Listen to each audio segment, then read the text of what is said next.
그때 그는 당연히 해수를 생각해야 했다. 지독한 외로움을 잊기 위하여 그는 취해 밤 12시에 들어오곤 하였다. 그러나 해수는 이미 그의 어디에도 남아있지 않았다. 완전한 망각이었다. 그가 결혼 문제에 부딪혀 다시 한번 이 세상에 혼자라는 것을 절감하였을 때에도 그는 해수를 생각하지 않았다.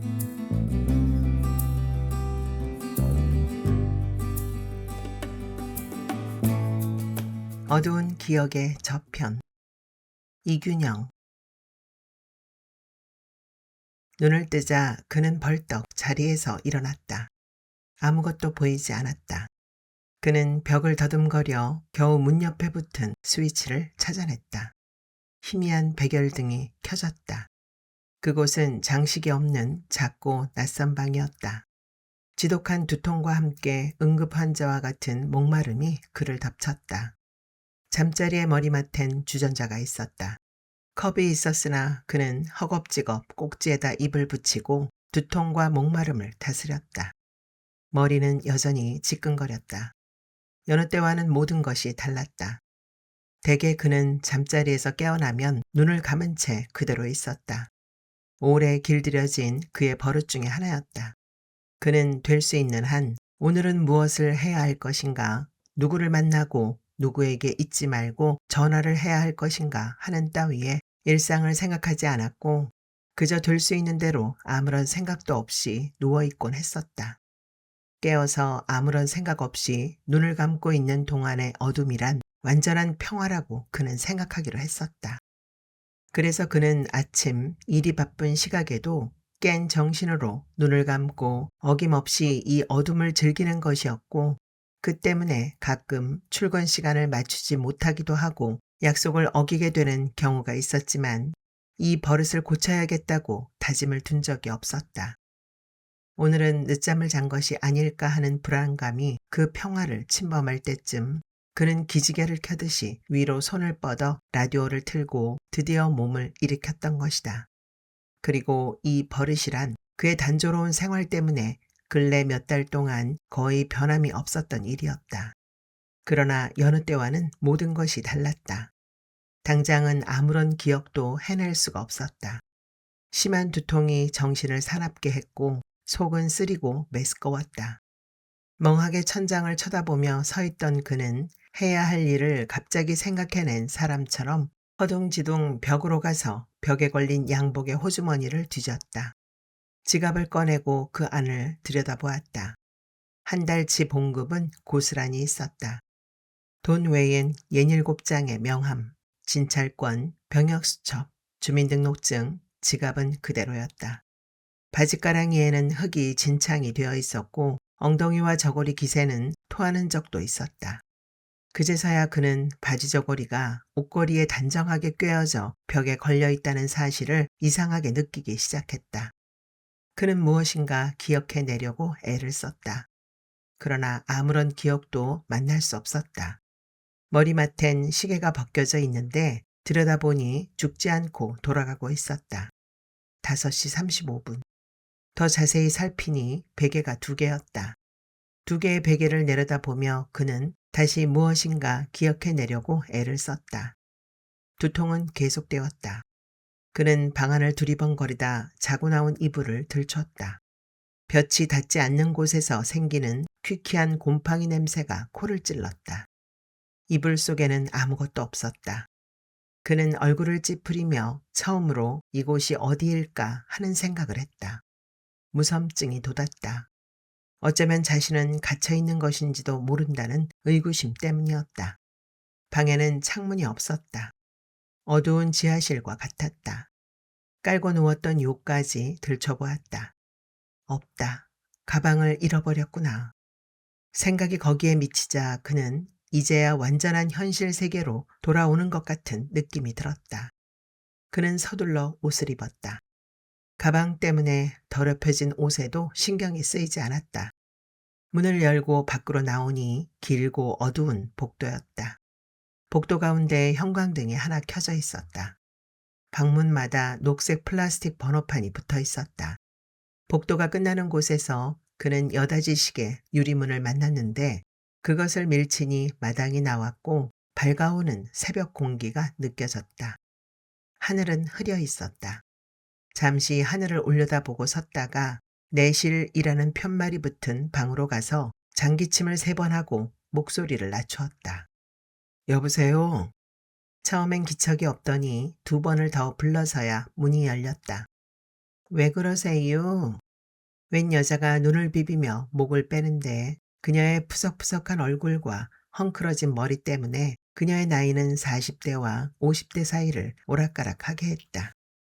하품을 하고 머리를 뒤로 쓸어 모으면서 방문을 나서더니 벌써 날이 샜네. 그제서야 그를 똑바로 쳐다보았다. 아, 난 누구시라고.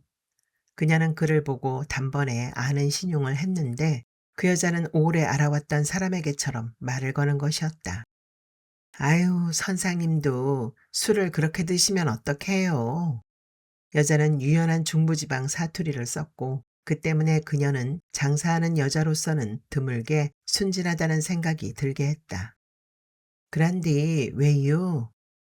그는 침을 삼켰다. 제 가방을 맡아두지 않았나 해서요. 그는 다시 마른 침을 삼키며 여자의 두툼한 입술을 주시했다. 아니요. 들어오실 때부터 빈손인 것 같았지요, 아마. 그 가방을 잃어버렸나요? 예. 돈이에요? 긴장으로 잊고 있었던 두통과 갈증이 다시 시작되었다. 그는 마당가의 펌프로 다가가서 갈색 고무통에 남아있는 물을 부어넣고 펌프질을 했다. 맑은 물이 쏟아졌다. 이른 아침 맑은 물이 통 속으로 쏟아져 나오며 내는 명랑한 소리가 그의 기분을 한결 밝게 만들었다. 그는 고무통이 넘치도록 펌프질을 해댔다. 마신 후 얼굴을 적셨다. 주인 여자는 화장실에서 나와 마당을 가로질렀다. 그런데 아주머니, 여기가 어디쯤 됩니까? 그는 물었다. 묻는다기보다 그것은 자신의 위치를 확인하는 일이었다. 이문동이에요. 그는 이문동에 있었다. 아니, 이문동이라고. 그는 놀랐다. 그의 표정을 눈치챈 듯 취중에 엉뚱한 곳으로 오셨나 보네요. 정말로 엉뚱했다. 어떻게 해서 여기로 오게 된 것일까? 어제 저녁. 헝겊에 물을 묻혀 옷을 닦아내며 그는 생각했다. 어제 그가 퇴근 시간을 맞은 곳은 은행이었다. 퇴근 시간을 생각하면 잡스러운 욕설이 입안에 가득 쌓였다. 퇴근 시간이라고는 하지만 그는 제 시간에 퇴근을 해본 적이 없었다. 회사보다 은행에 있는 시간이 많았으니까. 시간에 맞춰 퇴근을 한다기보다 그날 그날에 배당된 업무를 마쳐야만 퇴근이 가능하도록 되어 있는데 은행 일이라는 게 의례 그랬다. 어제는 내고 서류 때문이었다. 결제된 서류가 그의 손에 넘어온 것은 7시가 넘은 시각이었다. 전생에 나에게 무슨 원수가 적기로 이다지 못살게 구는 거요. 서류를 넘겨주며 담당 은행대리 신경식이 말했다. 신대리의 지친 표정을 보며 갑시다. 오늘은 내가 한 잔 사겠소. 그가 말했었다. 주머니는 두둑했다. 월급 봉투가 그대로였다. 술집을 찾아 걷는 동안 그와 신대리는 피로를 풀려면 독한 소주가 좋다는데 합의를 보았고 그래서 처음 간 곳은 다동 뒷골목의 간판도 기억할 수 없는 술집이었다. 소금 구이를 안주로 소주를 마시면서 그들은 저녁 대용으로 공깃밥 한 그릇씩 해치웠다. 소주 2병을 마셨을 때에도 그들은 취기를 느끼지 않았으나 소주 1병씩이라는 처음의 약속대로 그와 신경식은 술집을 나왔다. 그때 그는 확실히 가방을 들고 있었다. 그것은 확실하다. 신경식이 그를 보고 옆구리에 가방을 끼고 다니는 사람은 꼭 세무공무원 같은 기분이 들어요. 하는 농담을 했고 그는 그 말을 받아 아니 대학교 교수는 어때요? 했으니까. 그런데 2차 3차라는 모든 술자리가 그렇게 시작되듯 그가 먼저 소주 마신 후에 입가심으로 맥주를 한 잔씩 하자고 신경식을 이끌었던 것이다. 다동 소주집에서 종로를 향해 우연히 들른 맥주집이었다.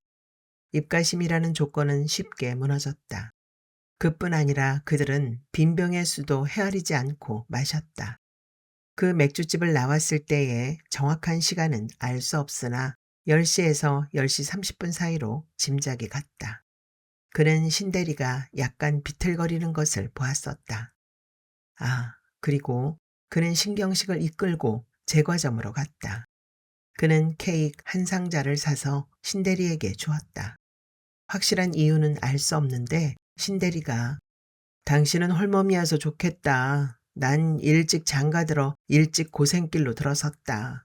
애들이 셋이다. 오늘 저녁도 기다리다 아마 지금은 잠이 들었을 것이다. 마누란 하루도 빠짐없이 바가지를 긁는다. 아, 그것은 강물이 흐르듯이 멈추지 않는다. 그런 심파조의 넋두리를 늘어놓았으므로 그는 불현듯 신경식을 위로해주고 싶은 마음이 발동했음이 틀림없다. 제과점을 나와서도 정류장을 찾아 걸은 것은 아니었다. 그들은 취기가 모는 대로 걸었다. 신대리가 3차를 고집한 것은 그때였다. 난 공짜를 좋아하는 놈이 아니다. 오늘은 내내 당신만 돈을 쓰는데 나라고 은행에 코 내밀고 돈 냄새 맡은 지 10년인데 술 한 잔 못하겠는가. 신대리의 그러한 고집으로 세 번째로 들어간 술집에서 그들은 위스키 종류의 술 몇 잔씩을 더 섞었다. 그 술집을 나올 때에 잠깐 그를 부축했던 종업원의 나비 넥타이, 신대리가 지나가는 여자에게 느닷없이 팔을 벌렸으므로 일어났던 여자의 짧은 비명, 돌아서 달아나던 여자의 연두색 바바리 코트, 한기를 느끼며 그가 오줌을 내질렀던 골목과 그곳을 희미하게 비추던 방범 등, 신대리가 달리는 택시를 막아서자 갑자기 브레이크를 걸며 뛰어내리던 운전사, 고함, 호루라기 소리, 그것들은 머릿속에서 어지러운 무늬로 피었다가 지고 그런가 하면 다시 피어났다. 그 후 그는 이 여관을 찾았다. 신대리의 집이 이문동일까? 주인 여자는 이미 보이지 않는다. 내실의 뒤편에서 그릇 부딪히는 소리가 들렸다. 여자는 부엌에 있었다. 물으실 말씀이 남았나요? 어제 저녁 내가 몇 시쯤에 이곳에 들어왔지요? 통금 시간이 가까워서였지요. 한데 어제 저녁 다친 데는 괜찮아요? 다친 데라니. 내가 어딜 다쳤습니까? 참, 그것도 모르시니. 피를 흘리셨지요. 그 택시 운전사와 다투다가 코를 다쳤나 봐요. 택시 운전사? 그는 점점 당황했다. 제가 택시를 타고 이곳으로 왔군요. 그랬지요. 주인 여자는 술 취한 사내의 낭패를 고소하다는 듯한 표정으로 말했다. 왜 싸웠을까요? 몰라요, 그건. 싸우는 걸 보셨나요? 스스로 생각해도 우스운 일이었다. 밖이 떠들썩해서 나가보았지요. 어떻게 해서 다투게 되었는지는 잘 몰라도 손님이 한사코 택시 안에서 내리지 않으려고 억지를 부렸어요. 운전사는 통금 시간이 바쁘니 손님을 내리게 하려고 했고요. 정말 그렇게 생각이 나지 않으세요? 그는 캄캄한 밖으로부터 새벽의 첫 빗줄기와 같은 실마리를 택시 운전사의 영상에다 걸었다. 그러나 어떠한 사람의 윤곽도 잡히지 않았다. 그는 고개를 끄덕일 수밖에 없었다. 내가 정말 운전사와 싸웠단 말이오? 그럴 처지가 못 되었어요.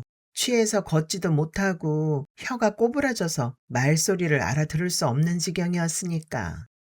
술집 많은 동네에선 흔히 있는 일이라 방범대원이 오자 난 안으로 들어와 버렸는데 조금 있으니 우리 집으로 들어오셨더군요. 방범대원이라고요? 예, 방범대원. 그 방범대원이 내 가방을 맡아가지고 있는지도 모르겠군요. 글쎄, 그랬으면 오죽 다행이겠어요. 정말이지 방범대원이 가방을 보관하고 있다면 얼마나 다행한 일인가. 그는 여관을 나서려다 일요일. 그는 갑자기 발걸음을 늦추었다. 일요일이 주는 한가롭고 여유 있는 기분 때문에 꼭 가방을 찾을 수 있을 것이라는 생각이 들었다. 가방을 찾게 된다면 아무것도 달라질 게 없었다. 여관집 아주머니가 가르쳐준 대로 길을 따라가니 파출소가 있었다. 파출소의 의자에 앉아 그는 기다렸다. 방범대원 둘이 들어와서 업무 일지를 적었다. 그는 힐끗 쳐다보았으나 아는 체를 하지 않았으므로 그는 더 기다렸다. 또 다른 2명의 방범대원이 들어왔다. 아, 당신? 그 중에 한 명이 한 번에 아는 체를 했다. 그는 괜스레 어깨를 움츠렸다. 어디서 술을 먹었길래 그 모양이요? 조심하셔야지. 방범대원은 밤을 새워 일한 사람답지 않게 의기양양했고 나이가 그보다 어려 보이는데도 공손한 언사가 아니었다. 그러나 지금 그런 걸 따질 기분은 아니었다. 그 물음을 받자 그는 속으로 아, 틀렸구나 하고 생각했다. 방범대원이 가방을 보관하고 있다면 아, 가방 때문이요? 하고 물었을 것이기 때문이었다. 그러나 가지고 있지는 않더라도 혹시 그 소재를 알고 있을 수는 있다. 사정 얘기를 해볼 수밖에 없었다. 이거 미안하게 됐습니다. 어제 저녁 가방을 잃어버렸는데 택시 운전사와 실랑이를 벌일 때 아저씨가 혹시 그 가방을 보지 못했을까 해서요. 돈이요? 방범대원은 여관집 여자와 똑같은 물음을 던져왔다. 그는 고개를 저었다. 방범대원도 고개를 저었다. 당신은 아무것도 가지고 있지 않았습니다. 혹시 택시 안에다 두었다면 모르지만 이유야 어떻든 간에 당신이 코피를 흘렸기 때문에 내가 그 택시 번호를 적어두었어요. 필요해요? 예. 그는 수첩을 꺼내 방범대원이 불러준 대로 서울 아 4513 노란색 코로나라고 적어 넣었다. 40살 가까이 되어 보이는 운전사인데 키가 작고 몸집이 좋은 데다 별나게 턱수염이 많았소. 그는 또 수첩에다 40세가량 작은 키, 뚱뚱한 몸집, 턱수염 많음이라고 적어 넣었다. 파출소를 나오니 술집이 줄을 잇대어 서 있었다. 이른 시각이었다.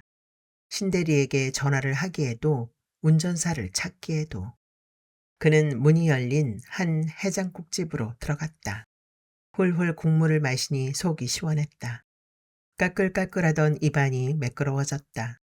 해장국 한 그릇을 해치우고 나서 그는 담배를 피우며 계산대 위에 있는 날짜 지난 신문을 집어다 읽었다. 속이 풀어지며 온몸이 나른해졌다. 아직도 이른 시간이긴 했지만 그는 신대리에게 전화를 해보기로 했다. 먼저 은행에 전화를 한 다음 은행에서 알려준 대로 번호를 돌렸다. 전화를 받은 것은 계집아이였다. 우리 아빠요? 목소리가 깜찍했다. 누구야? 끼어드는 사내아이 목소리, 전화기를 놓는 소리, 함부로 문을 여닫는 소리. 아빠 하고 부르며 서로 얽히는 2아이의 목소리. 그는 신대리가 나타나기를 기다리며 목소리로 아이들의 성격과 얼굴을 생각했다. 그는 초조하게 기다렸다. 여보세요? 잠기운이 묻어있는 목소리가 그를 불렀다. 그는 침을 삼키며 되도록 급한 마음을 숨기려고 애썼다. 접니다. 아, 난 누구시라고. 그래, 어쩌녁엔 어떻게 된 거요? 집에는 잘 들어갔어요? 이제 신대리와 함께 이문동으로 온 게 아니라는 사실은 분명해졌다. 여관 신세를 졌어요. 그럴 줄 알았어요. 나도 어떻게 집에 들어왔는지 도무지 생각이 나질 않아요. 그토록 정신을 차릴 수 없었다면 그의 가방까지 챙겨줄 여유란 도저히 없었을 것이다. 이제 이야기는 끝난 것이다. 그래도 혹시 하였다. 혹시 내 가방 대리님에게 있는 거 아니요? 아니, 그래도 당신이 사준 케이크 상자는 어김없이 가지고 왔더만. 농담 삼아 그렇게 봤더니 말을 뚝 끊고 가방이라니? 거기 어제 넘겨준 서류가 들어있는 게 아니요? 높고 빠른 어조로 물었다. 그래요. 아이쿠. 신대린 비명을 질렀다. 하지만 신대리에게 직접 관계가 되는 일은 아니다. 일요일 아침에 남의 기분을 우울하게 만들 필요가 어디 있는가. 찾아보면 나오겠죠 뭐. 찾으면 알려드리죠. 아침부터 죄송했습니다. 그가 전화기를 놓으려고 하자 신대리가 다급하게 붙들었다. 왜요? 나와 헤어질 때까지는 가방을 들고 있었던 것 같아요. 그래요? 고맙습니다. 이제부터 어떻게 하여야 하는가? 어디에서 가방을 찾을까? 잊고 있던 두통이 그를 때렸다. 혼자서 책임을 지면 그만인 일이 아니었다. 처음부터 서류를 다시 만들려면 2달은 걸릴 것이다. 내일이면 대출을 받을 수 있는 수천만 원의 돈이 2달 후로 미루어지는 것이다. 회사는 타격을 받을 것이다. 어디에서 가방을 찾을 것인가? 그는 외로움을 느꼈다. 신대리와 헤어질 때까지 가방을 들고 있었다면 택시 안에 두고 내린 것이 분명해진다. 우선 택시를 찾아야 한다.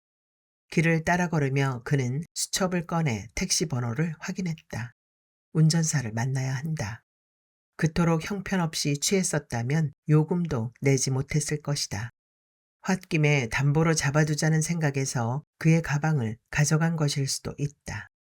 그건 그렇고 왜 운전사는 하필 이문동에다 그를 데려다 놓았을까? 통금 시간이 가까운데 자신은 왜 차에서 내리지 않겠다고 억지를 부렸을까? 운전사가 나를 때린 동기는 무엇이었을까? 의문은 줄줄이 떠오르는데 하나도 해답을 줄 수가 없다. 시청의 안내원은 친절하였다. 차량 사무소는 시청에서 별도로 분리되어 나간 지 오래였다. 일요일임에도 불구하고 귀찮은 기색 없이 안내원은 차량 사업 등록서에 위치며 전화번호, 그곳을 가는데 필요한 버스 노선을 일일이 가르쳐주는 것이었다. 그는 시청을 나와 택시를 탔다. 그건 어렵죠. 새벽에 나오면 밤 12시가 돼야 들어가는 운전사를 어디서 대낮에 만난단 말입니까? 운전사는 백미러로 그를 들여다보았다. 그렇겠군요. 대답이야 그렇게 했지만 그렇다고 앉아 있을 수만도 없는 노릇이었다. 그런데 왜 그러세요? 가재는 개편이라고 무심결에 자세히 일러준 운전사는 은근히 후회가 되는 모양이었다.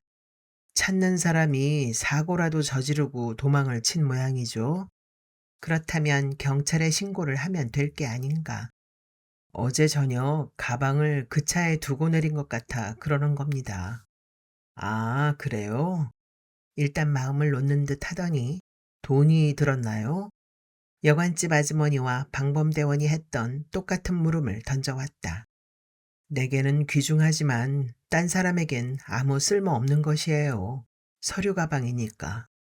그럼 돌려줄 거예요. 어쩌녁 일이라면 아침에 방송국 분실물센터 같은 곳에다 연락을 해보지 그랬어요. 벌써 다 해봤죠.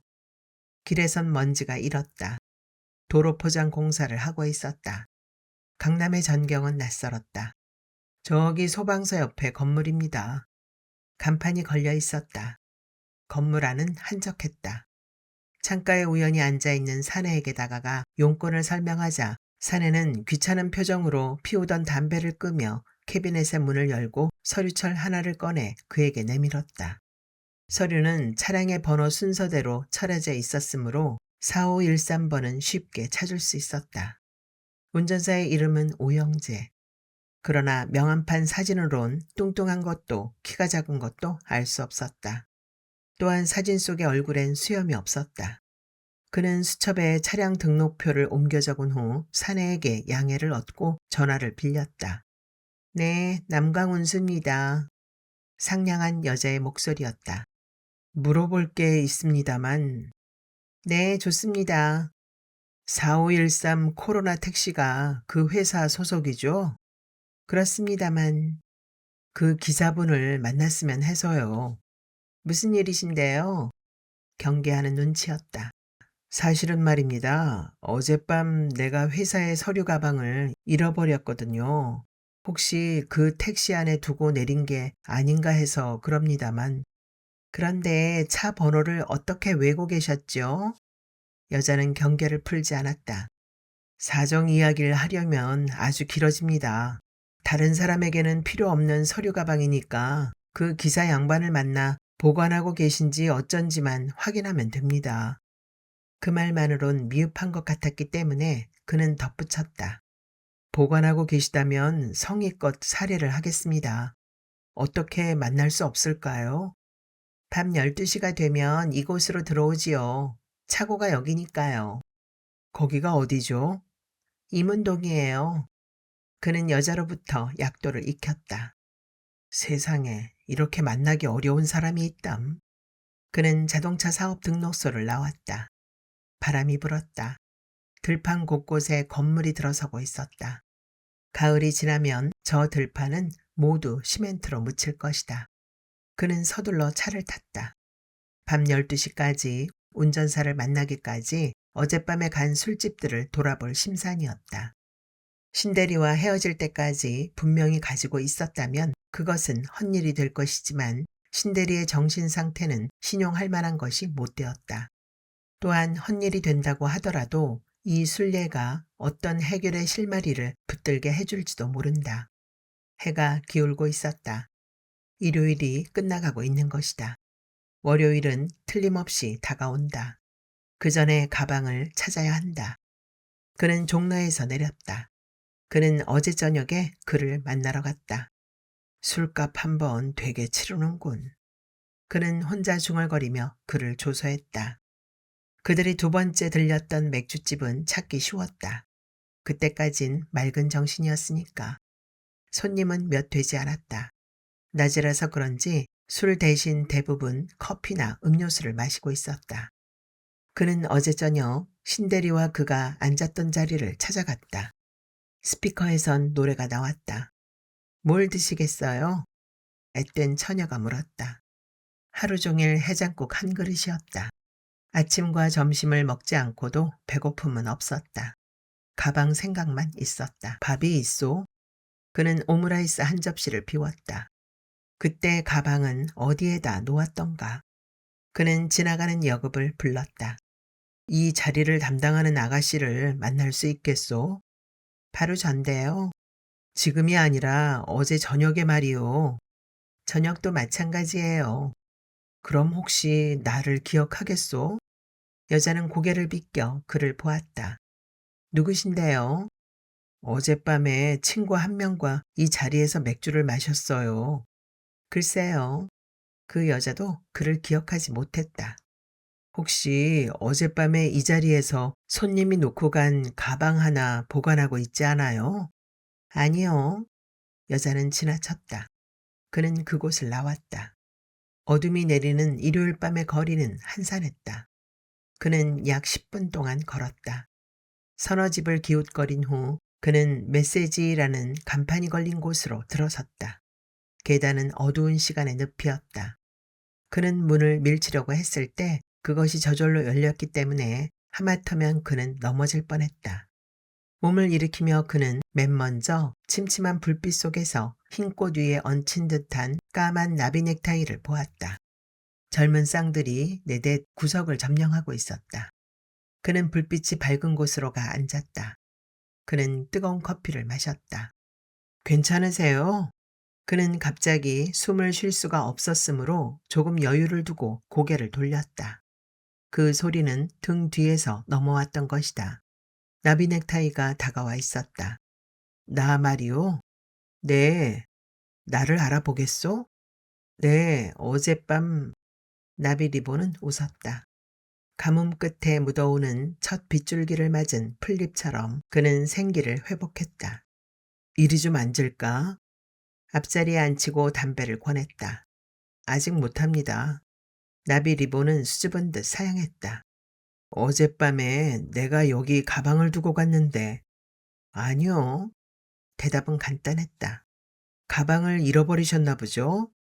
표정을 바꾸지 않은 얼굴로 되물었다. 그는 고개를 끄덕였다. 너무 취하셨었어요. 돈이 들었나요? 그는 고개를 저었다. 자세히 얘기 좀 해보겠어. 어젯밤 말이야.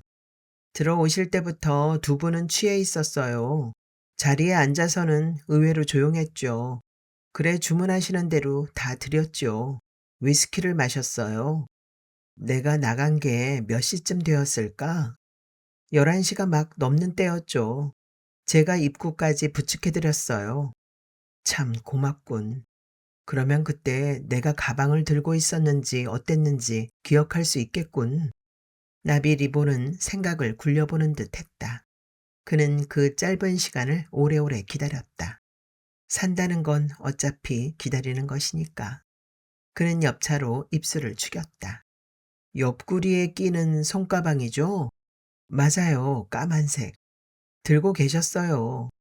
그는 메시지를 나왔다. 이제 당장은 아무것도 할 일이 없었다. 밤 12시가 될 때까지, 택시 운전사를 만날 때까지 기다리는 것이다. 산다는 건 어차피 기다리는 것이니까. 미래에 만날 행운과 눈물과 갈등, 사랑과 죽음. 메시지를 나올 때까지 들고 있었다면 희망을 걸 수 있는 것은 택시뿐이었다. 택시 안이 틀림없다. 그는 그를 위로했다. 그러나 지금 당장 무엇을 하며 시간을 보내야 할까? 그는 지난 일요일 저녁과 그전 일요일 저녁을 그가 무엇을 하고 지냈던가 하는 의문을 떠올렸다. 알 수가 없었다. 방에 앉아 텔레비전을 보았을까? 사람을 만나고 있었을까? 책을 읽고 있었을까? 남강 운수회사의 사무실은 차고의 한편에 슬레이트를 엮어놓은 가건물이었다. 낮에 전화를 받던 젊은 목소리의 여직원은 보이지 않았다. 그는 무료하게 앉아 담배를 피웠다. 어쩌시다 우리하고 같은 배를 탔습니다. 의자에 둘러앉아 화투짝을 돌리던 사내 중에 하나가 그에게 말을 붙였다. 차가 들어온 후 정비를 하기 위해 기다리는 정비공과 비번인 운전사들인 듯했다. 끼어 보시겠어요? 또 한 사내가 말했다. 그는 사양했다. 12시가 되려면 아직 멀었다. 오늘도 여관 신세를 지는 수밖에 없었다. 가방만 찾을 수 있다면 그런 것쯤은 문제될 것이 없었다. 정비공들은 말없이 열중해 있었다. 화투짝을 때리는 소리와 차량들의 굉음 소리를 제외하면 사방은 꽃처럼 고요했다. 그는 완전한 무관심 속에 있었다. 석유 난로가 실내 공기를 포근하게 했다. 그는 졸았다. 전화 받으세요. 전화 받으라니까요. 그는 얼떨결에 넘겨주는 전화기를 받아들었다. 여보세요. 그를 부르고 있었으나 그는 상대가 누구인지 알 수 없었다. 당신이 기다리던 사람이요. 그 친구 사고를 저질러 회사에 신고를 한 것이니까 꼬치꼬치 캐물어 성질 돋구지 마쇼. 4513 기사분이십니까? 예. 여쭤볼 게 있어 여기서 들어오실 때까지 기다리던 사람입니다.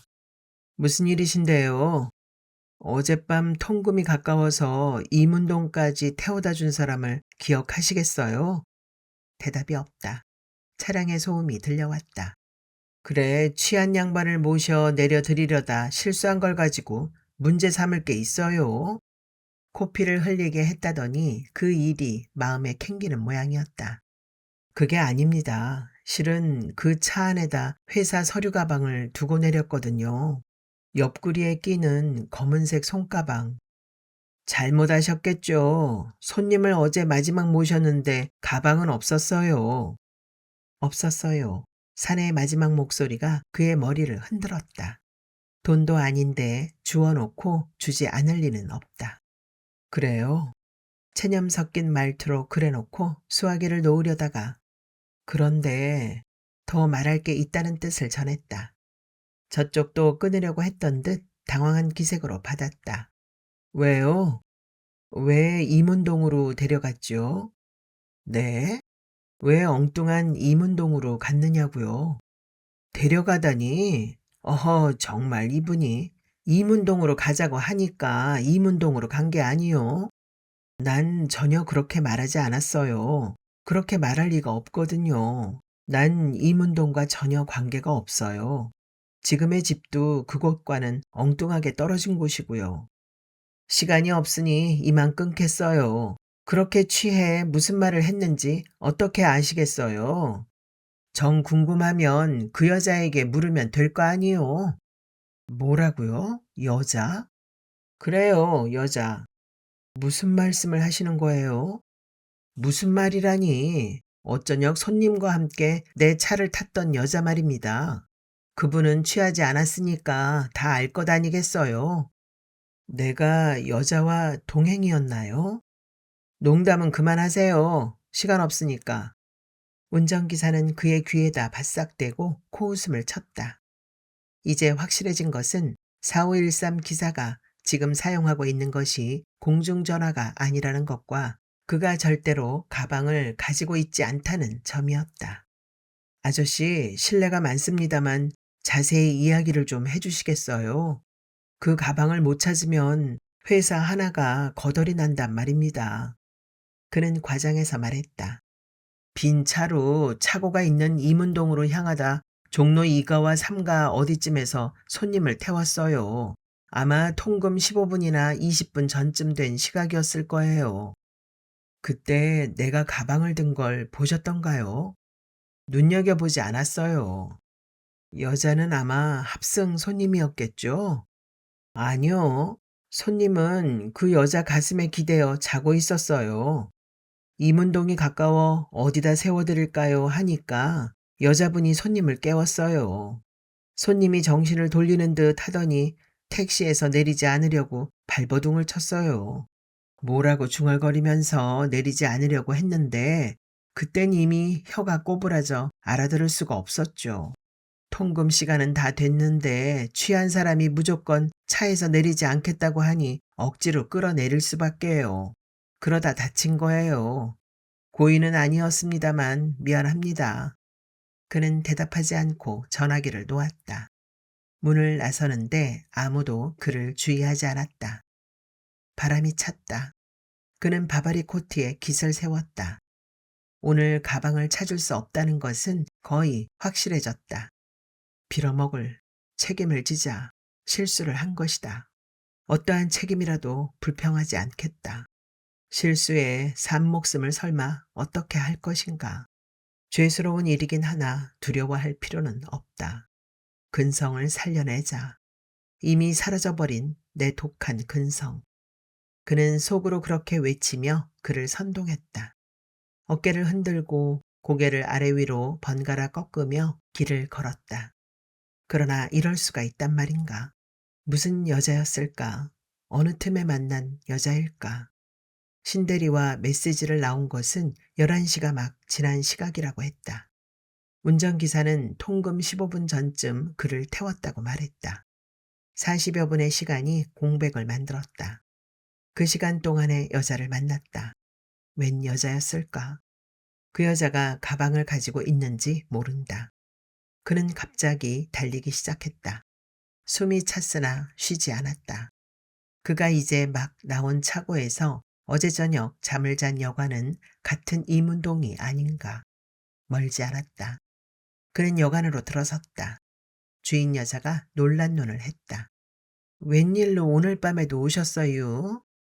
한가로운 기분이 아니었으므로 그는 고개를 끄덕여 인사를 치른 다음 곧장 물었다. 어젯밤에 내가 이곳을 누구와 함께 왔었나요? 여자는 웃기부터 했다. 짐작한 대로였다. 못 본 사람이면 깜빡 속겠네요. 세상 남자들은 하나같이 다. 그럼 아침엔 왜 제게 그런 말을 하지 않았어요?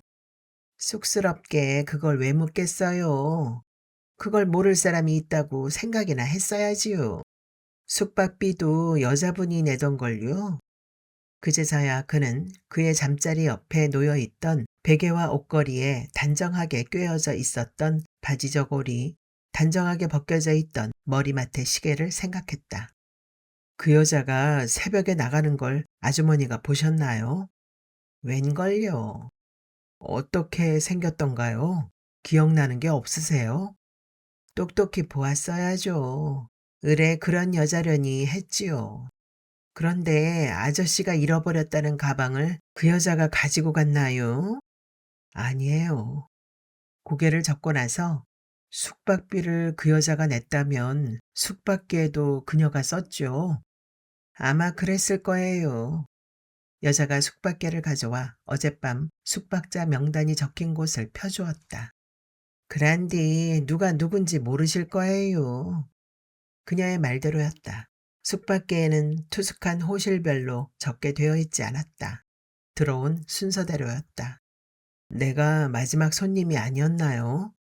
이 앞에 술집들이 많아서 12시가 넘어서도 손님들이 많답니다.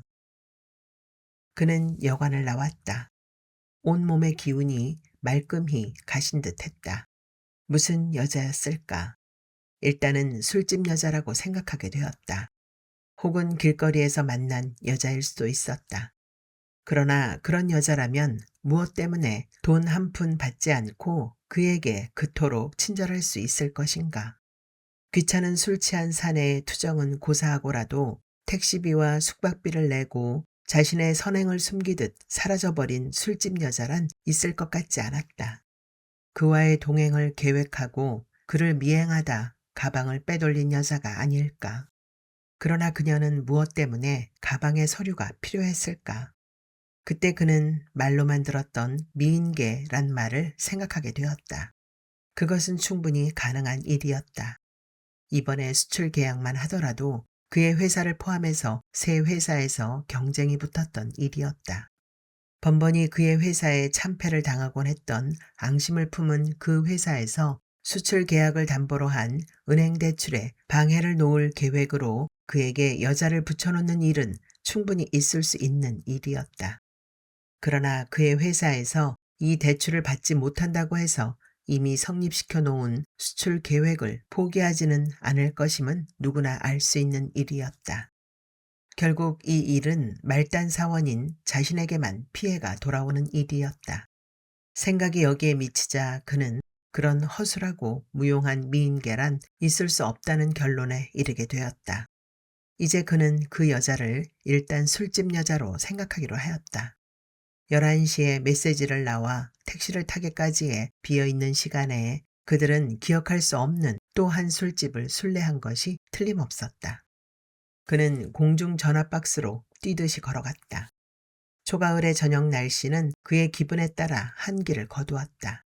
그는 다이얼을 돌렸다. 아, 어떻게 됐어요? 신대린 걱정하고 있었던 듯 했다. 틀렸어요. 하루 종일 헤맸는데. 남은 한 군데가 있긴 해요. 벌써 11시가 가까운데 어젯밤 11시경 우린 메시지라는 술집을 나왔어요. 세 번째 들른 술집인데 그곳에서 위스키를 했어요. 기억하시겠습니까? 메시지란 이름은 몰라요. 분명히 거기서 독한 술 한두 병쯤은 더 비웠을 거예요. 그 다음 우린 어떻게 했습니까? 신형은 바로 차를 탔었나요? 아닙니다. 우린 한참 걸었던 듯해요. 담벼락에 오줌을 싸고 길 가는 여자들을 희롱하고. 신대리의 부인은 자고 있는 것일까?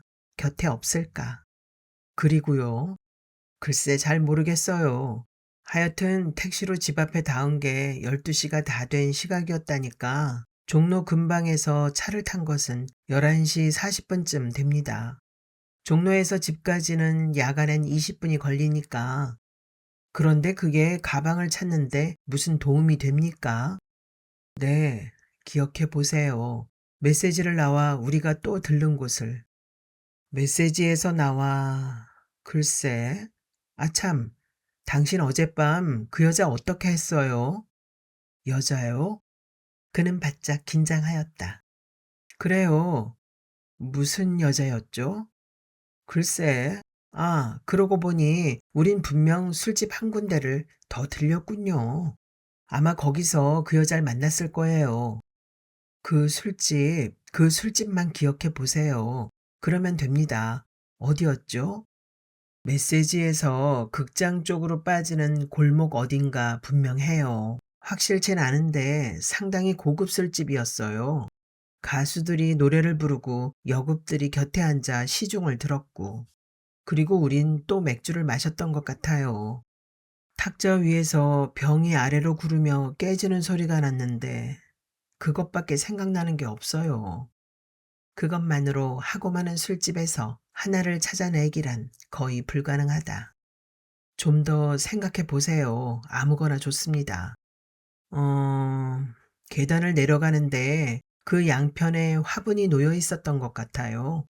내가 코를 박고 향내를 맡은 것 같고 마누라 있는 사람이 꽃은 왜? 뭐 그런 식으로 당신이 내게 농담을 했던 것 같아요. 고맙습니다. 밤도 늦었는데. 그가 전화기를 내려놓으려 하자 늦은 거 생각 말고 이후에도 필요하면 전화 주세요. 다른 걸 더 기억해낼지 모르니까. 너무 걱정은 마세요. 서류 뭉치뿐이니까. 어쩜 내일쯤 회사나 은행으로 돌아올 거예요. 신대린 그를 위로했다. 10시 50분. 어제 저녁 메시지를 나온 시각과 거의 같다. 그는 택시를 잡기 위해 허둥댔다. 마침 빈 차가 멎었다. 방향을 알리고 등받이에 몸을 뉘었다. 타임머신. 그것은 어젯밤을 향하여 달렸다. 그는 어젯밤에 그를 만나러 갔다. 그는 자신이 알지 못했던 여러 개의 자신의 존재를 느낄 수 있었다. 하나의 존재도, 하나의 명제도, 하나의 결론도 존재하지 않는다. 이제 그는 겨우 가방 때문에 많은 그의 존재 중 하나를 만나고 있는지 알 수 없었다. 택시에서 내리자 기다리고 있던 손님들이 우 몰려들며 행선지를 외쳐댔다. 그는 우선 메시지가 있는 골목으로 갔다. 메시지에서 극장 쪽을 향한 골목이라고 했다. 골목은 넓지 않았다. 그는 천천히 길 양편에 늘어선 술집들을 살펴나가기 시작했다. 입구가 계단으로 된 곳은 쉽게 눈에 띄지 않았다. 한 집이 계단이었으나 다만 화분이 놓여있지 않았다. 8번째 술집도 허사였다. 화분이 놓인 내림길 계단에 술집을 발견한다 하더라도 그 술집이 가방을 찾을 수 있는 확실한 기억이나 증거가 될 수는 없었다. 그 술집을 찾아간다 하여도 그 여자가 먼저 알아보기 전에는 도리가 없었다. 그러나 일단은 찾아볼 수밖에 없다. 13번째 술집을 기웃거리다 그는 짧은 비명을 터뜨렸다. 그것은 신대리의 희미한 기억이 밝혀주었던 어젯밤의 술집이 틀림없었다. 그는 행여나하고 간판을 올려다 보았는데 밀밭이라는 간판이 붙어 있었으나 기억이 없었다. 안은 한산했다. 의외로 넓었고 고급스러운 술집이었다. 아직도 손님들이 있었다. 그는 출입구 쪽에 빈 의자를 골라 앉았다. 혼자 앉아있는 사람은 없었다.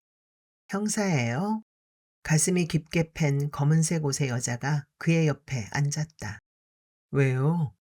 취하지도 않고 늦은 시각에 혼자 나타나셨으니 말이에요. 뭘 알아보려고 오셨죠? 기분 나쁜 일이 있나요? 술이나 가져와요. 어머, 무뚝뚝하시긴. 여급이 술자리 시중을 드는 술집, 내리막식 계단, 계단가의 화분, 틀림없었다. 그러나 어떻게 그 여자를 찾는담? 그러지 말고 우리 인사나 해요. 저는 미스 조라고 해요. 갑자기 피아노 소리가 뚝 그쳤다. 홀은 원형으로 되어 있고 그 가운데 하얀색의 커다란 피아노가 놓여 있었다. 그는 단숨에 컵을 비웠다. 시간이 가기를 기다렸다. 손님들이 하나둘 사라졌다. 11시 20분. 어젯밤이라면 그가 이 술집을 나갈 시각이었다. 미안하지만 말이오. 그는 옆에 여자에게 말했다. 어머, 천사 같은 남자네. 그런 말 들어본 지가 너무 오랜만이어서 감격했어요. 왜요? 어젯밤 이곳에서 정신을 못 차릴 정도로 취했어요. 친구와 둘이서. 그래서요. 날 도와준 여자가 있대요. 날 좀 도와주시오. 감사하다는 뜻을 전하고 싶어서 그러니까. 정말 천사같이 고운 분이셔. 하지만 말이에요. 포기하세요. 왜? 우린 보답 같은 거 바라지 않아요. 누군지 모르지만 그러고 싶으니까 그랬을 뿐이었을 거예요. 아무렇게나 생각해도 좋아요. 만나게만 해주시오. 좋아요. 도움을 받는다는 건 별것이 아니었다. 여급들도 옷을 갈아입고 하나둘 사라지고 있었다. 미스 조라는 여자는 고참이었다. 나가는 여자마다 언니 나 가요. 지금껏 앉아있으니 좋은 수 있나 보네 언니. 모두 언니라고 불렀다. 무심코 인사말을 던지고 나가려고 하면 미스 존은 불러세우고 잠깐 이야기를 걸었다. 잠깐 그를 살펴보게 하는 기회를 만드는 것이다. 그렇지 않으면 대뜸 "이분 몰라?" 했다. "누구신데?" "우리 애인." 여자들은 웃으며 사라졌다. 그는 초조하게 기다렸다. 많은 여자가 나갔으나 그를 알아보는 여자는 없었다. 이 근방에는 이와 비슷한 술집이 많을지도 모른다. 또한 신대리의 희미한 기억을 얼마나 신용할 수 있을 것인가. 시간마저 절박했다. 통금 시간이 문제가 아니었다. 30여 분이 지나면 일요일이 끝난다. 엄청난 사실이 현실로 다가설 월요일. 그는 자주 잔을 비웠다. 조금도 술기가 느껴지지 않았다. "왜, 아는 분이야?" 그가 내려놓는 잔이 탁자와 부딪히며 명쾌한 소리를 냈다. "어." 그는 미스조의 시선을 쫓아 등 뒤로 시선을 돌렸는데 웬 여자가 웃음 띤 얼굴로 그를 내려다보며 서 있었다. "앉아봐 얘." 미스조가 의자를 권하고 난 다음 "이 아이예요? 미스 민인데." 그에게 물었다. "몰라요, 난 아무것도." "어제 저녁 이분을 도와드렸니 네가?" 미스 민이란 여자가 의자에 앉았다. "어, 맞아. 어떻게 뭘 도와드렸는데 그래? 혹시 불능을 회생시킨 거 아니야?" 미스조가 낄낄거리며 웃었다. 아무래도 좋았다. 그는 가슴이 울렁거렸다. "그럼 전 이만 사라지겠어요." 미스 조는 안쪽으로 갔다. 그는 여자와 단둘이 남았다. 그는 여자의 얼굴을 조심스럽게 건너다 보았다. "감사합니다, 아가씨." 그는 그녀를 향해 고개를 숙였다. "기억하시겠어요, 저를?" 그는 고개를 저었다. "너무 취하셨던데요, 어젠." 취하지 않았다면 서류 가방을 잃어버렸을 리도 없었을 것이다. 가방 생각이 다시금 그를 긴장시켰다. 그는 여자의 기분이 어떻게 되든지 가방을 물어봐야 한다고 생각했다. "저 가방 말입니다." "가방이요?" 눈을 크게 뜨며 여자가 피식 웃었다. 어떤 의미의 웃음일까? 그는 더욱 긴장했다. 엉뚱하시군요.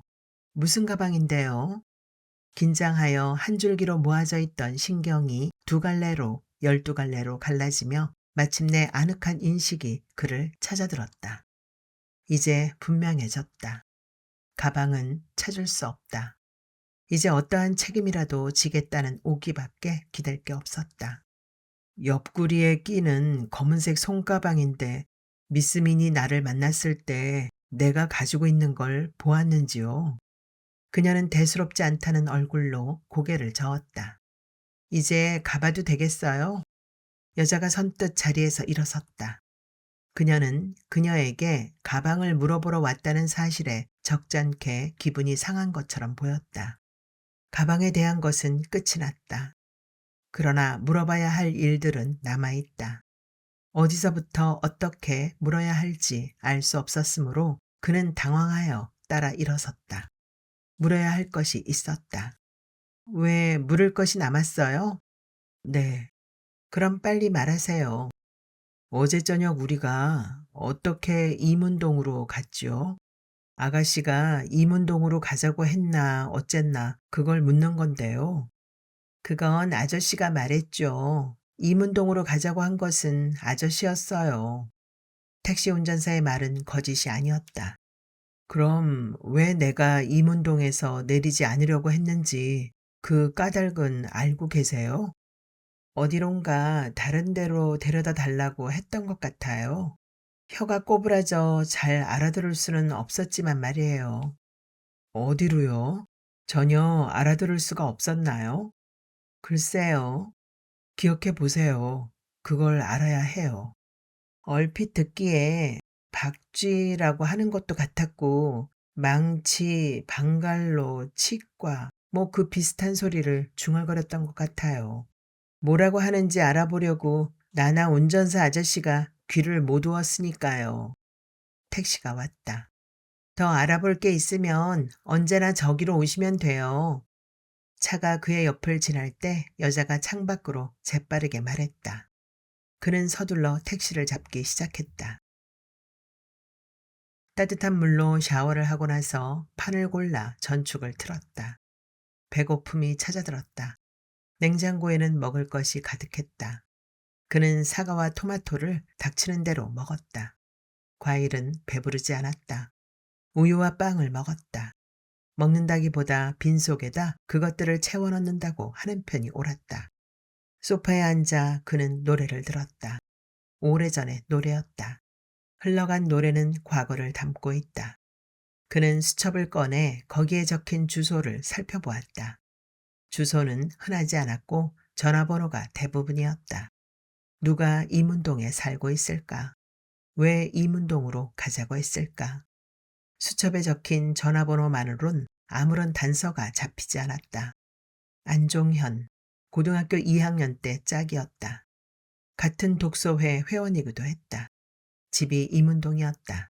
시험 때면 안종현의 집에 가서 함께 밤을 새우며 공부를 한 일이 서너 번 있었다. 대학에서 서로 갈라져서 동창회 모임 같은 곳에서나 얼굴을 대할 뿐 따로 만나 술 한잔을 함께 마신 적이 없었다. 안종현의 집이 지금도 그곳에 있다고 생각되진 않았다. 지금도 찾아갈 수 있을 것 같지만 어제 저녁 취중에 그가 모르는 또 다른 그가 찾아가려고 했던 이문동은 안종현의 집과는 연관이 있다고 생각되지 않았다. 이문동에 있는 외국어 대학, 고등학교의 동창들을 만나러 자주 갔었다. 그 동창들은 아무도 이문동에 살고 있지 않았으며 도무지 사람 관계란 게 따지고 보면 다 그렇고 그렇듯이 그도 그 친구들과 별다른 친분이라도 있었던 건 아니었다. 그들과 어울려 학교 앞 술집에 갔고 다방과 당구장에도 갔다. 그러나 그것뿐이다. 그저 인사나 나누고 지내는 회사의 동료 중에 집이 이문동인 사람이 있긴 하나 되새겨볼 만한 사람은 아니었다. 전축의 음반이 소리 없이 돌아가고 있었다.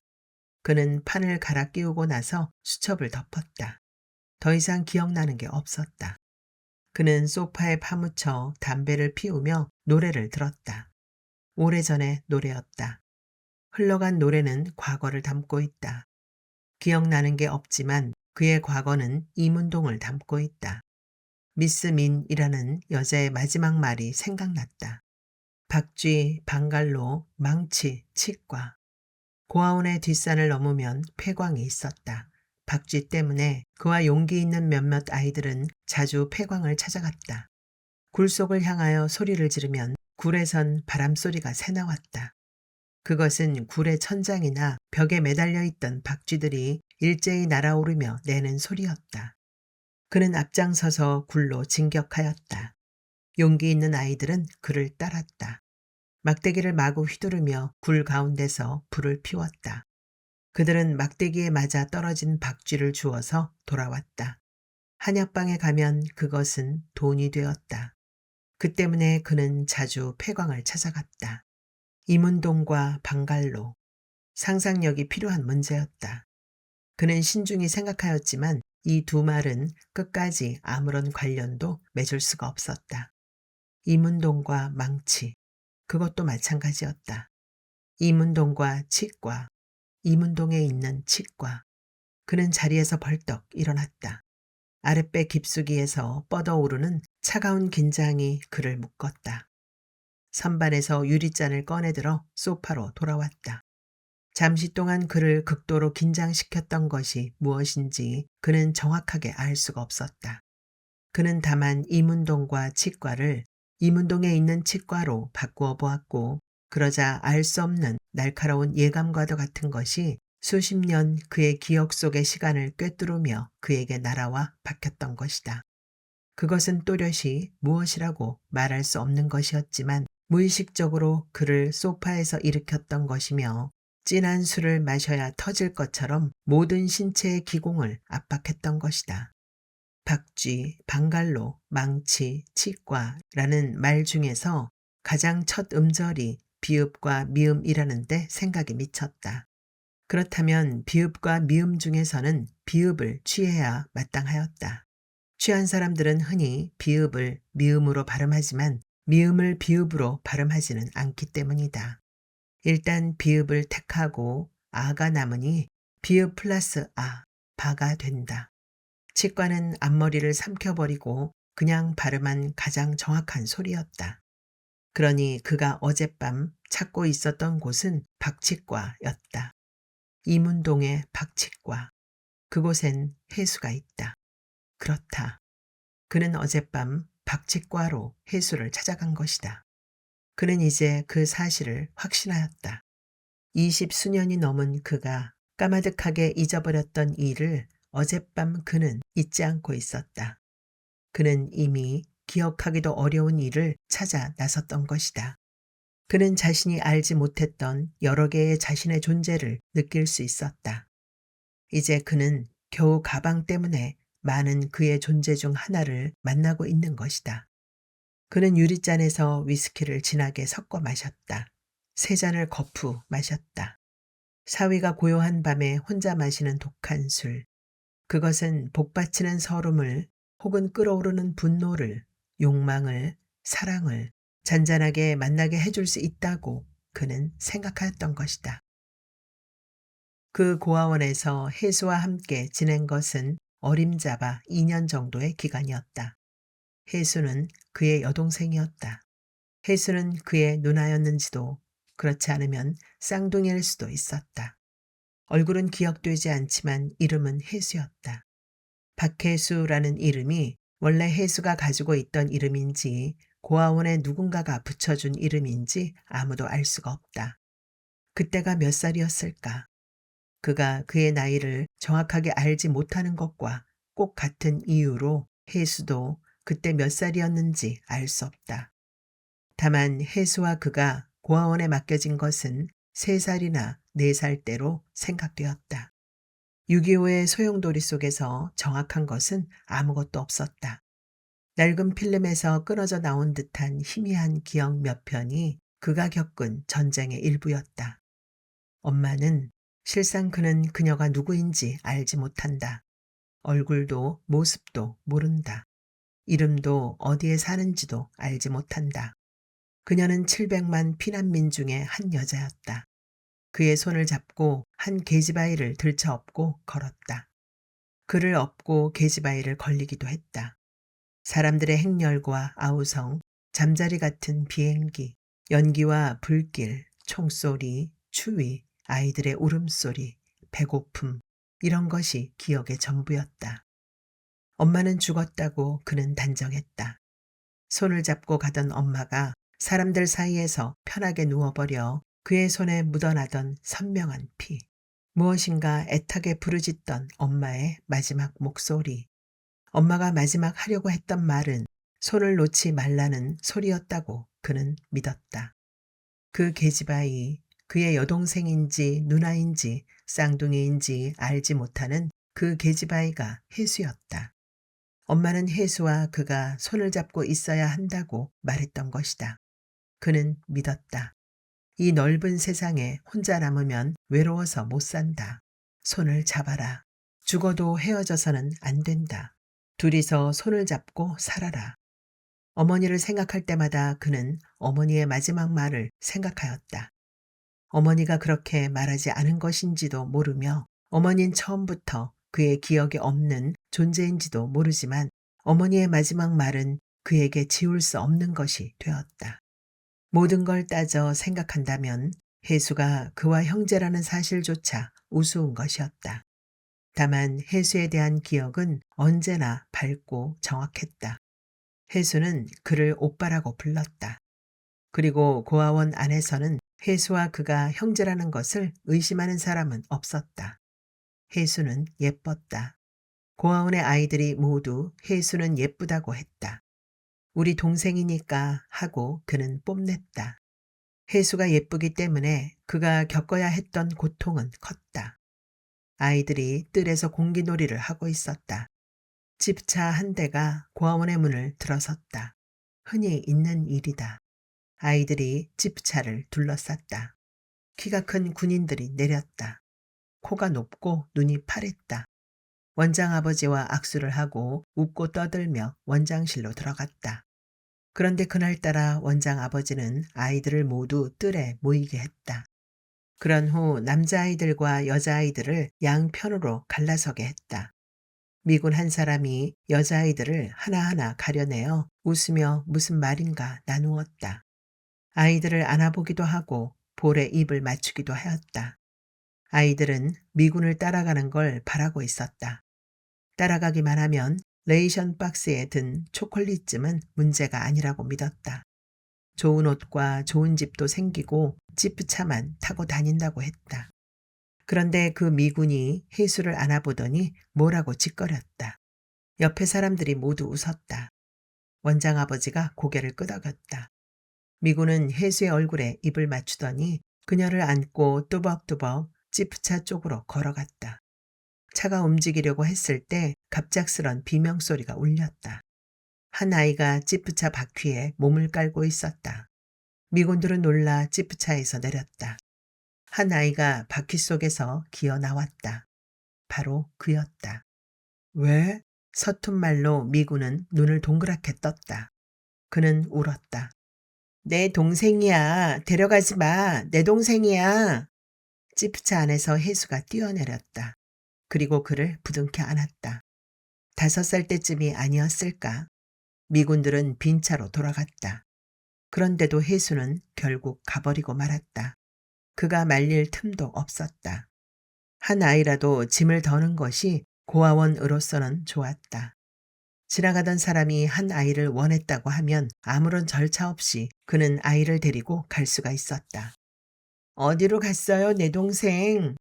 혜수가 없어진 후 며칠 동안 그는 처음으로 배고픔을 느끼지 않았다. 난 모른다. 가르쳐 줘. 이놈의 자식이 버릇없이 나가 놀아. 원장 아버지는 화를 잘 냈다. 우리 혜수 어디다 줘버렸어요? 네? 어른이 된 지금도 어려운 일에 부딪히면 발휘할 수 있다고 그가 믿고 있는 고아의 근성. 때리고 밥을 굶겨도 그는 끈질기게 달라붙었다. 우리 동생 내놔. 그는 징징거렸다. 날마다 쉬지 않고. 원장 아버진 달래는 수밖에 없다고 체념한 듯 했다. 걔가 왜 네 동생이니? 우리 동생이니까 우리 동생이지. 원장 아버진 어이가 없다는 듯이 웃었다. 그건 네가 잘 모르고 있는 거야. 걘 너와 아무 상관도 없는 애야. 거짓말 마. 엄마가 죽으면서 손을 놓지 말라고 했어. 우린 손을 꼭 잡고 여기로 왔대요. 그때가 언제인지 넌 아니? 네가 겨우 젖을 떼고 걸음마를 할 때란 말이야. 네가 어떻게 네 엄마 말을 기억하고 있단 말이냐? 네가 혜수와 손을 잡고 있었다 해도 아이들이란 아무와도 손을 잘 잡는다. 거짓말이야. 그는 차차 알았다. 어쩜 원장 아버지도 혜수가 어디로 갔는지 모를 것이라는 것과 혹시 알더라도 그에게 가르쳐주지 않을 것이라는 것을. 그는 10살이 넘어서자 할머니를 졸랐다. 할머니는 고아원 살림살이를 도맡아 하는 참 좋은 분이었다. 할머니는 특히 그를 귀여워하셨다. 난 군인들이 막사에 모여있는 아이들 중에서 10명을 배당받았지. 닥치는 대로 8아이를 골랐지. 남은 아이들은 또 다른 곳으로 가게 마련이니까 말이다. 나머지 2명을 고르려고 잠깐 고개를 드는데 문득 한 구석에서 눈을 말똥거리며 나를 쳐다보는 귀여운 아이가 있었다. 그게 너였지.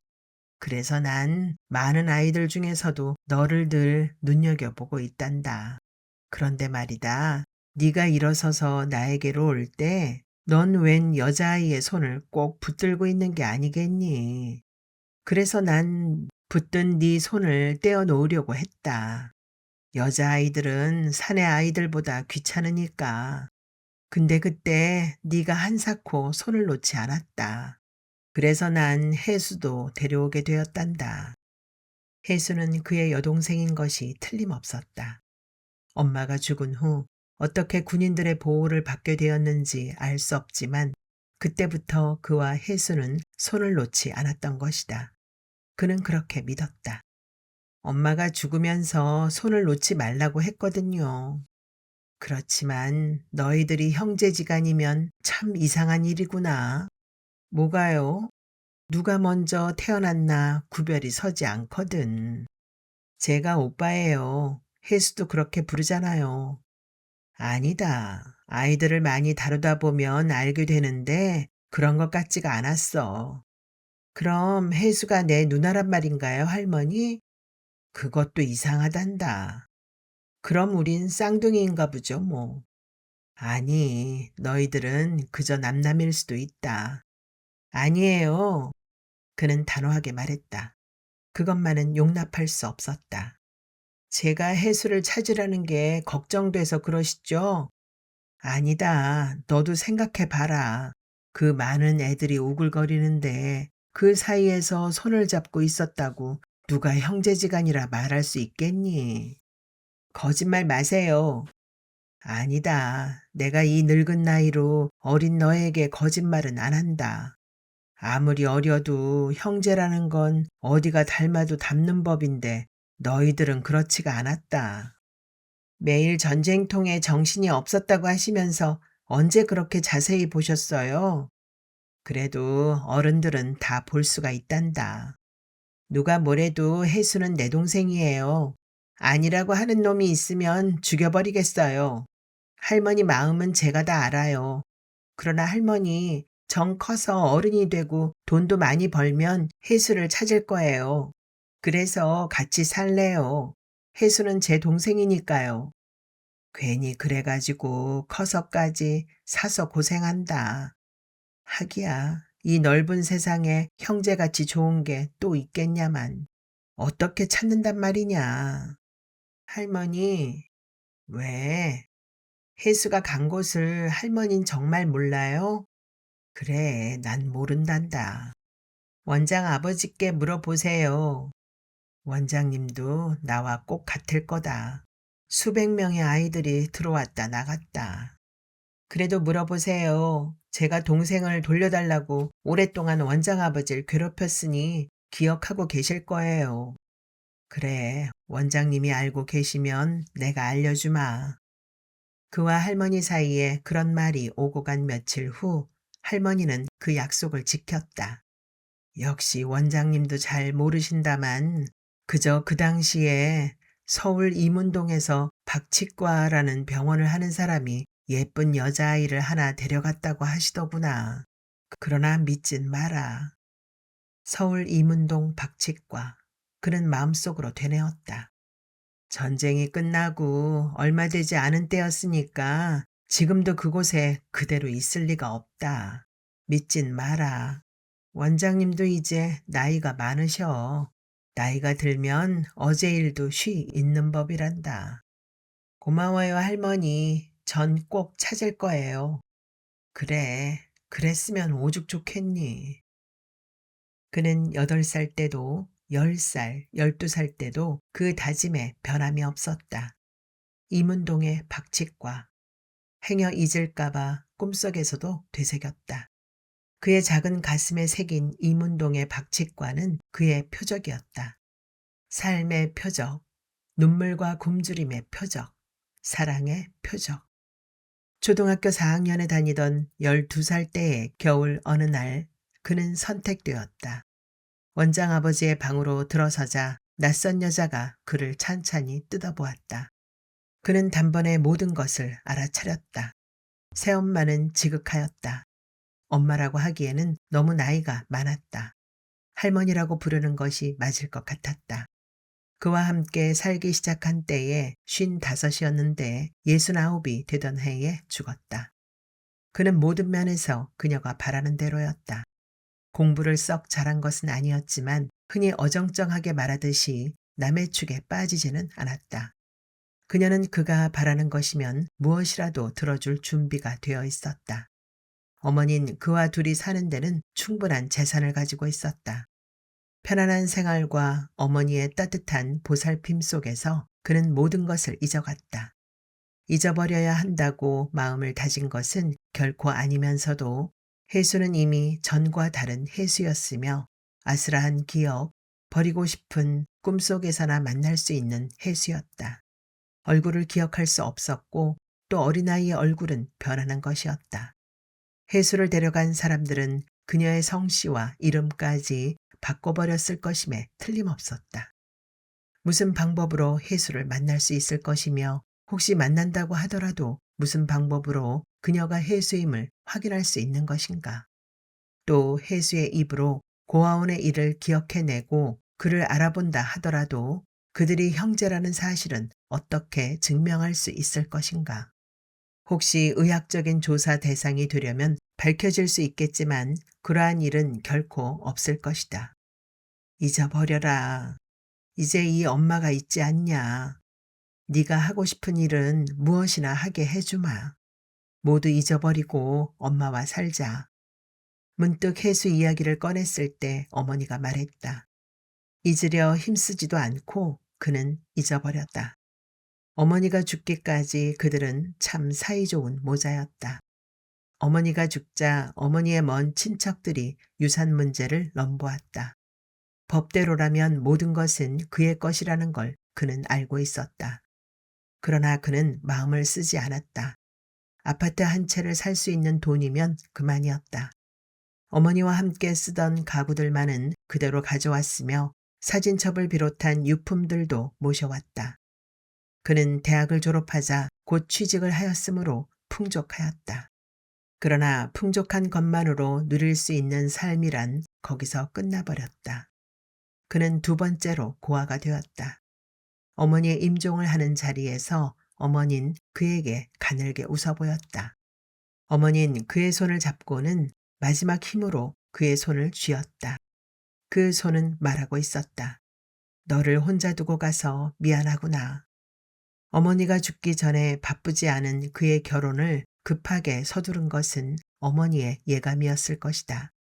맞선을 보고 그가 여자를 거절하자 어머닌 적이 실망하는 눈치였다. 어머니의 마지막 손은 말하고 있다. 얘야, 손을 잡아라.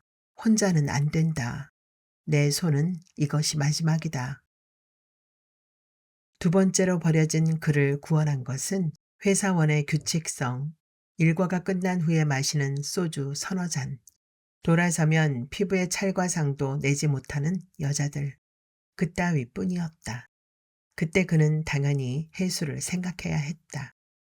지독한 외로움을 잊기 위하여 그는 취해 밤 12시에 들어오곤 하였다. 아파트는 그가 얼굴을 대할 수 없는 파출부 아줌마에 의해 항상 잘 치워져 있었다. 그러나 혜수는 이미 그의 어디에도 남아있지 않았다. 완전한 망각이었다. 그가 결혼 문제에 부딪혀 다시 한번 이 세상에 혼자라는 것을 절감하였을 때에도 그는 혜수를 생각하지 않았다. 어머니가 죽고 나서 그에게 다가온 가장 큰 문제는 결혼이었다. 지금에야 혼자의 생활에 완전히 익숙하였지만 30이 갓 넘었을 때의 그도 남들처럼 결혼을 서둘렀다. 여기저기에서 중매가 많았다. 그는 따뜻한 가정을 원하였다. 귀여운 아이들을 욕심껏 갖고 싶었다. 그런데 직장 동료의 소개를 받고 그가 마음을 기울이기 시작하여 어느 정도 확신을 갖게 되었던 여자가 그가 부모 형제가 없다는 사실을 꺼려했다. 그는 여자에게 그의 과거를 솔직하게 털어보였던 것이다. 두 번째 여자에겐 만나자마자 먼저 그의 과거를 이야기하였다. 후에 일이 잘못되면 마음을 다치지 않기 위해서였다. 또는 그의 결벽증이기도 했다. 두 번째 여자는 그 사실을 퍽 의아하게 생각하고 그런 환경 때문에 편견이 많은 사람인 것 같다고도 말하였다고 한다. 소개한 친구로부터 전해들은 말이었다. 공교롭게도 두 여자가 그렇게 나오자 그는 지독한 오기에 사로잡혔다. 좋다. 결혼 하지 않아도 좋다. 그는 근성을 살려냈다. 전축의 판이 또 헛돌고 있다. 그는 일어서서 전축을 껐다. 어머니가 옛 노래를 듣던 전축이었다. 그는 실내등의 모든 스위치를 올린 다음 소파에 몸을 묻고 또 술을 마셨다. 정신이 얼얼했다. 혜수야. 그는 나지막한 소리로 불렀다. 아무런 마음의 동요도 일어나지 않았다. 지극히 담담했다. 그는 혜수의 옛 모습을 기억해 보려고 했다. 헛된 일이었다. 월요일의 아침이었다. 그는 창가에서 멍한 기분으로 밖을 바라보았다. 어저께처럼 걱정이 되지 않는다. 서둘러야 할 시간이었으나 그는 서두르지 않았다. 그런 일은 지금껏 별로 없었다. 특별히 진급을 빨리 하고 싶다든지 100% 수당을 받고 싶다든지 하는 욕심은 아예 없었다. 그것은 직장 생활이 시작된 이래 현실의 생활에 그 자신의 모든 것을 저당 잡히고 싶어하는, 어쩜 그것은 외로운 싸움과도 같은 것이었다. 그는 서서히 옷을 갈아입고 출근 준비를 했다. 회사에 자초지종을 알리는 것은 그의 의무라고 생각되었다. 회사에선 따로 조치를 취할 것이다. 광고를 낸다든지 방송국의 분실물 센터 같은 곳에 연락을 하고 큰 보상금을 내세울지도 모른다. 만약 못 찾게 된다면 어떻게 할까 하는 것은 생각지 않기로 하였다. 근심과 고통, 고독 따위는 나누어 가진다고 해서 가벼워지지 않는다. 그에게 닥치는 일은 완전히 그 자신만의 몫이었다. 그는 아파트를 나와서 회사로 향했다. 그는 아무런 고통도 느끼지 않았으며 한산한 버스에 타자 오히려 기분이 느긋해지는 것이었다. 버스에서 내려 회사의 정문을 향하여 그는 걸어갔다. 맑은 가을 날씨였다. 바람이 넥타이를 흔들었다. 그는 수희와 인사를 나누었다. 오늘은 웬일로 늦으셨습니다. 참, 아까 손님이 찾아오신 것 같았습니다.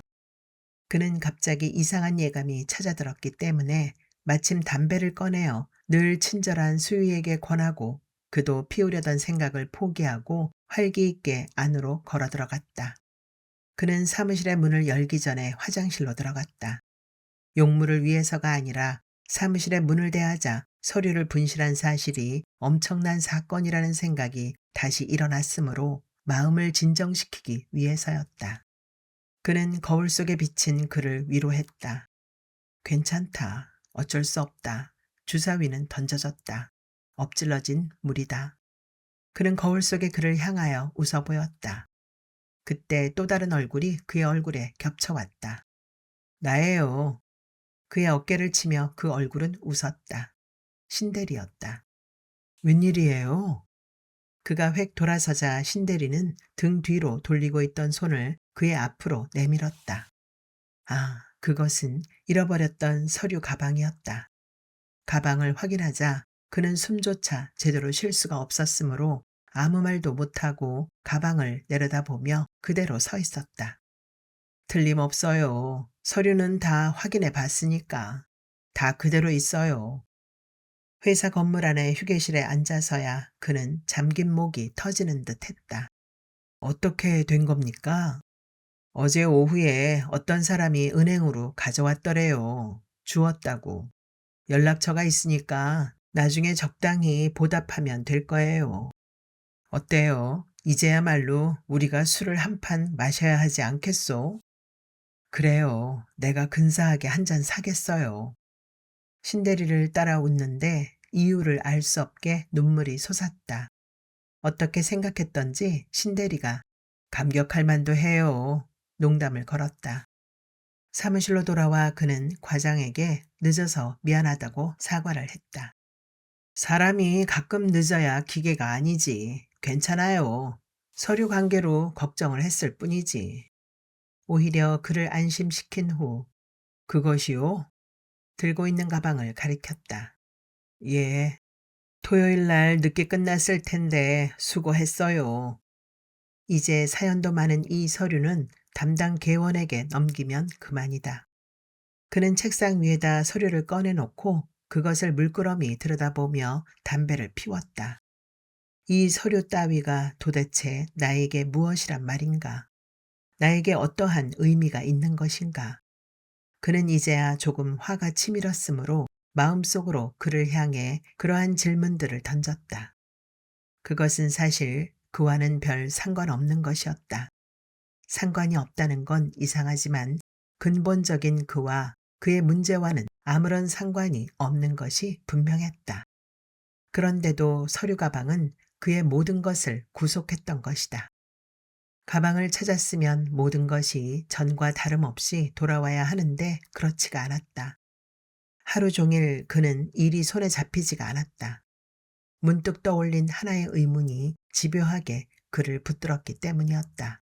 하루 종일 그는 일에 손에 잡히지 않았다. 퇴근 시간이 멀었는데도 그는 몸이 불편하다는 핑계를 대었다. 과장은 쉽게 허락해 주었다. 사무실을 나오자 그는 자신이 무엇을 위하여 일찍 사무실을 나왔는지 알 수 없었다. 무엇인가 할 일이 있었는데 그것이 무엇인가. 그는 망설였다. 목적 없이 걷다 그는 그가 자란 고아원을 가볼까 하는 생각을 하였다. 지금까지는 해본 일이 없었던 생각이었으므로 그런 생각을 해냈다는 사실이 이상했다. 그러나 고아원은 변했을 것이며 지금은 없어져 버렸는지도 모른다. 그는 그 고아원을 찾아가려는 생각을 단념하였다. 빈 택시가 마치 그를 기다리듯 서 있었으므로 그는 아무 생각 없이 택시를 탔다. 어디로 모실까요? 운전사가 물었다. 집으로 가기엔 너무나 이른 시각이었다. 찾아볼 친구들도 있었지만 모두 직장일에 열중해 있을 때였다. 이문동으로 갑시다. 그는 어젯밤 정신없이 취하여 그가 말했던 말을 되풀이하였다. 여기에서 가기에는 곤란한데요. 한참 돌아서 가야 합니다. 그는 아무래도 상관없다고 대답했다. 이문동이 가까워졌을 때 운전사가 어디서 내릴 것인가를 물었다. 그는 적당한 곳이 생각나지 않았으므로 아무 곳에나 내려달라고 말했다. 그는 어디로 가볼까 망설였다. 그는 물어서 동사무소를 찾아갔다. 그는 한 직원을 붙들고 1955년경에 이문동에 있었던 치과인데 지금도 그대로 남아있는지 확인할 수 없을까요? 하고 물었다. 그의 물음은 직원들 사이에 호기심을 일으켰다. 그땐 이곳이 모두 산이었을 텐데 치과가 있었을까요? 있을 법도 하지. 그때에도 대학이 있었을 테니까. 그대로 있더라도 주인은 바뀌었겠죠. 병원 이름이 바뀌었든지. 그들이 바쁜 중에서도 이문동에 있는 모든 치과에 명부를 열람해 본 것은 호기심 때문이었다. 그런 치과는 없었다. 그는 그들에게 감사했다. 아직도 해가 기울려면 시간이 있었다. 그는 아무렇게나 발걸음을 내맡겼다. 가을이 깊어가면 밤이 빨리 찾아든다.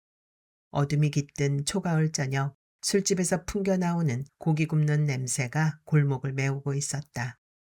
술좌석은 이 시각쯤 자리가 잡히기 시작하는 것이리라. 그는 기분이 아늑했다. 그는 계속해서 걸었다. 미스 민이라고 했던가.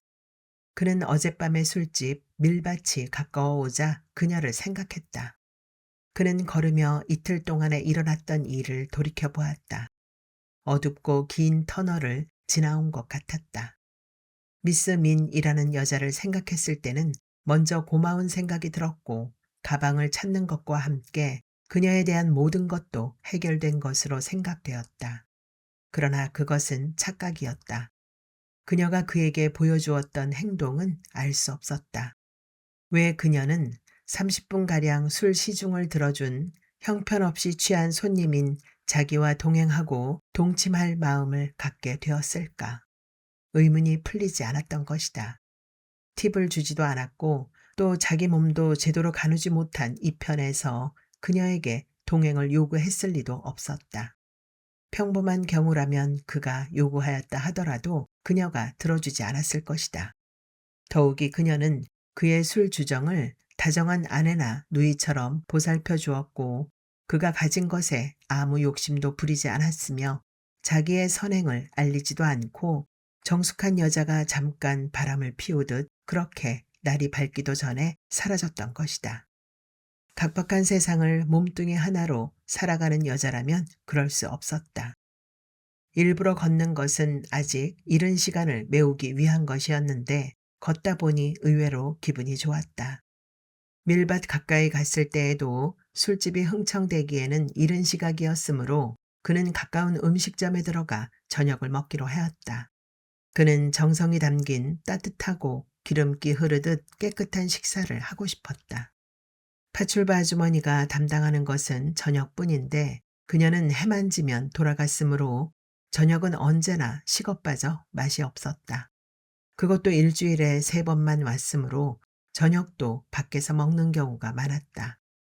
별로 내키지는 않았으나 내온 밥 한 그릇을 다 먹었다. 밀밭은 손님들이 가득했다. 어둑한 실내의 사이사이로 수족관의 열대어처럼 여자들이 흘러다녔다. 일부러 어쩌녁에 자리를 찾아 앉았다. 또 오셨군요. 미스 조라고 했던가. 여자가 다가와 옆자리에 앉았다. 날 보러 오셨어요? 아니. 그럼 혼자 술 마시러? 그래요. 어머, 능청스럽긴. 이런 집에 혼자 오는 손님은 뻔할 뻔짜예요. 다 알아본다고요. 어떤데? 나보러 오셨다고 말씀해줘요. 아니, 미스민? 그래. 반한 거예요? 그래. 내가 질투하면 어쩌려고. 둘 다 사랑하지. 욕심도. 어제 저녁 같이 나간 것 같더니 사건은 만들었어요? 아니. 그럼 안달이 나서 찾아오셨구먼. 내가 미스민과 자리 바꿔드릴게요. 고맙소. 밴드가 나와 연주를 했다. 그는 시끄러운 음악 속에 앉아 미스민을 기다렸다. 술이 왔고 그가 첫 잔을 비울 무렵 그녀가 왔다. 그녀는 처음 약간 웃어 보였을 뿐 아무 말도 하지 않았다. 별다른 표정도 느껴지지 않았다. 그는 무심히 앉아 술을 마셨고 그녀는 어포를 찢어놓기도 하고 술이 비면 더 가져오게 하면서 담배를 피우며 그가 2-3잔을 마실 때 한 잔쯤으로 상대를 하며 앉아 있었다. 그러나 그녀는 무료함을 벗어나기 위한 것인 듯 말을 꺼냈다. 그날 밤 말이에요. 음악은 시끄러웠고 비례해서 손님들이 짓거리는 소리도 높아갔다. 그는 그녀의 옆 얼굴을 보았다. 이야기가 끊길까 조바심하며 그는 기다렸다. 꼭 고집센 아이 같았어요. 주정을 부렸어요, 내가. 그래요. 저녁 내내 내 품에서. 근데 운전사와 다투다 코피를 흘린 건 기억해요? 그는 고개를 끄덕였다. 그땐 내가 울었어요. 왜? 그녀가 짐짓 다정스럽게 느껴졌으므로 그는 일부러 경어를 쓰지 않았다. 피를 흘리며 내 무릎에 엎드려 있는 게 가여웠어요. 그는 웃었다. 억센 사내들 사이에서 사는 여자가 그만한 일에 울었다면 우스운 일이거나 까닭이 있을 것이었다.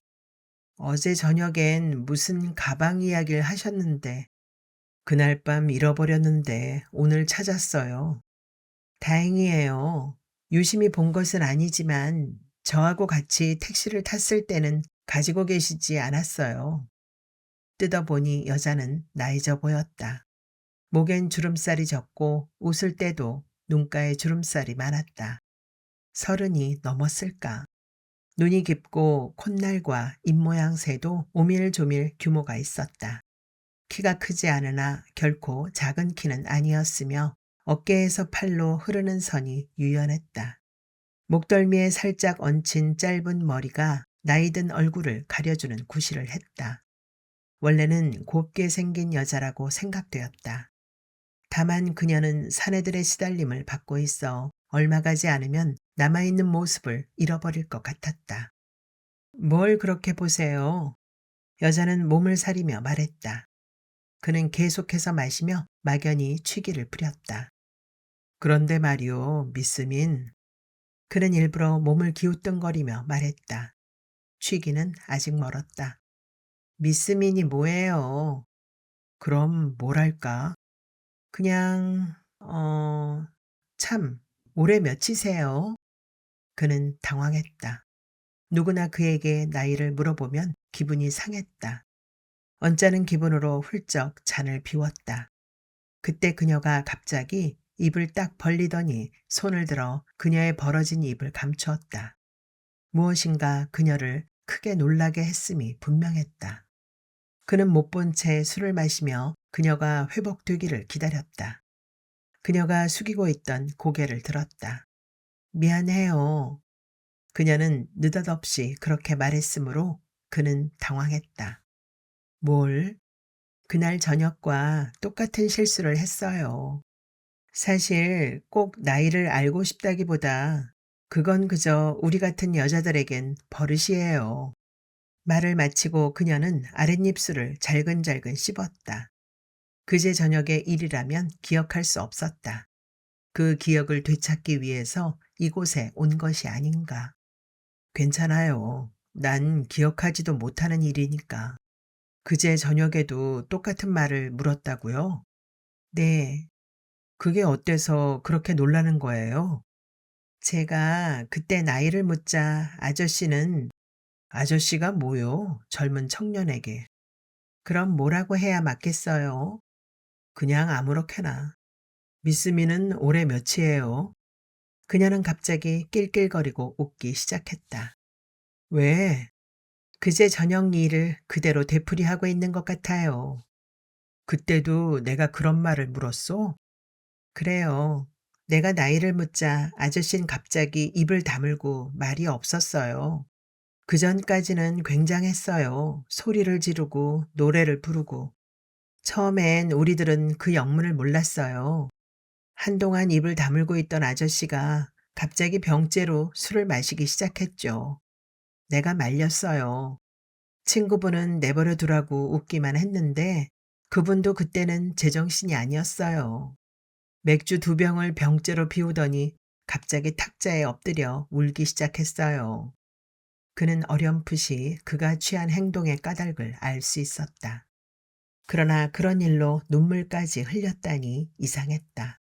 남의 일처럼 무감각하게 들리지 않았던가. 그는 담배를 피웠다. 밴드에 맞춰 여가수가 노래를 불렀다. 처음엔 왜 그러냐고 달래기도 했는데 나중엔 내버려 두었죠. 오래 울었어요. 한참 만에 울음을 그치고 허리를 펴며 소리를 질렀어요.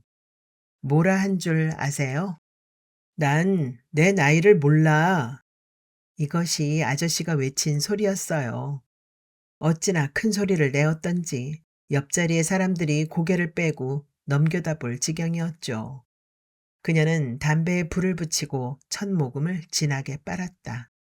이제 취기가 막바지까지 온 것이라고 생각했죠. 그런데 아저씨가 이야기를 시작했어요. 횡설수설 무슨 얘긴지 잘 알아들을 수 없었죠. 두 분은 너무나 취해 있었어요. 나와 같이 앉아있던 아이는 자리를 떴어요. 있으나 마나 알아볼 수 없는 상태였으니까요. 그러나 난 끝까지 아저씨의 이야기를 들었어요. 끝까지 들었다기보다 난 도저히 자리를 뜰 수 없었던 거예요. 왠지 아세요? 그녀는 거칠게 담배를 비벼 끄며 장난기 섞인 웃음을 지었다. 글쎄, 나도 내 나이를 모르거든요. 나도 고하거든요. 그녀는 웃고 있었으나 그는 웃지 않았다. 아저씨는 횡설수설이었지만 나만은 다 알아들을 수가 있었어요. 누구더라? 여동생 이야기를 하셨는데, 아, 박혜수. 그는 놀랐다. 혜수는 가방을 잃어버린 후 정신을 차리고 나서야 비로소 생각해내지 않았던가. 20년이 넘는 동안 한 번도 생각해 본 일이 없던 혜수를 내가 이야기했단 말인가. 그는 어지럼증이 났다. 고아원 생활도 얘기하셨죠. 우유가루로 찐 빵, 강냉이 가루, 흰태가 있는 검정 고무신, 소금물에 적셔서 먹던 주먹밥, 우유가루로 찐 빵, 혹한, 버들개지와 칡뿌리. 난 다 안다고요. 그는 그녀의 손을 잡았다. 전쟁이 피난길에 버려졌어요. 몇 살 때인지 알 수 없지만 아우성 소리와 앞뒤에서 사람들이 죽어가는 것을 보았어요. 지금도 보여요. 전쟁이 우릴 망쳤어. 망쳐진 건 나 같은 년이죠. 고아원을 뛰쳐나온 뒤 20년 가까이 이 짓을 한 지가. 아이는 있소? 그녀는 고개를 저었다. 17살 때 아이를 지우러 산부인과에 갔었다. 아이를 낳고 싶었다. 낳아서 기르고 싶었다. 피를 나누고 싶었다. 사생아라도 좋았다. 그러나 그녀는 아이를 지웠다. 그제 밤에는 내가 당신 아이가 됐군요. 아마 집에는 못 들어갈 것 같고 벌써 밤이면 추운데 길가에라도 쓰러져 자면 어쩌나 걱정이 됐어요. 내가 놀랐죠. 아직 내게 이런 순정이 있나 하고. 그저께의 밤은 참 좋았어요. 아저씨가 방구석에 쓰러져 버리자 난 이불을 깔아 잠자리를 하고 당신의 옷을 벗겼어요. 그런 다음 대야에 물을 받아와 수건으로 당신의 얼굴과 몸을 닦아드렸죠. 얼굴엔 피가 엉겨 있었어요. 손도 흙투성이었고요. 난 물을 갈아내며 당신 몸 구석구석을 닦아냈어요. 꼭 개구쟁이 큰아이를 다루는 것 같았어요. 그는 그녀의 손을 꼭 쥐었다. 그녀의 손은 뜨거웠으나 이미 여자의 손으로 느껴지지 않았다. 그녀는 그의 가슴에 어깨를 기댔다. 그는 가슴 밑바닥에서 눈물과도 같이 짜고 따뜻한 물기가 서서히 차오르는 듯한 느낌이 들었다. 그는 어깨로 팔을 둘러 그녀의 몸을 끌어당겼다. 두 손을 그의 가슴에 대고 그녀는 얼굴을 그의 품에 묻었다. 그는 알 수 없게 가슴이 뛰었다. 그녀는 손바닥으로 그의 가슴을 쓸며 오래오래 그러고 있었다.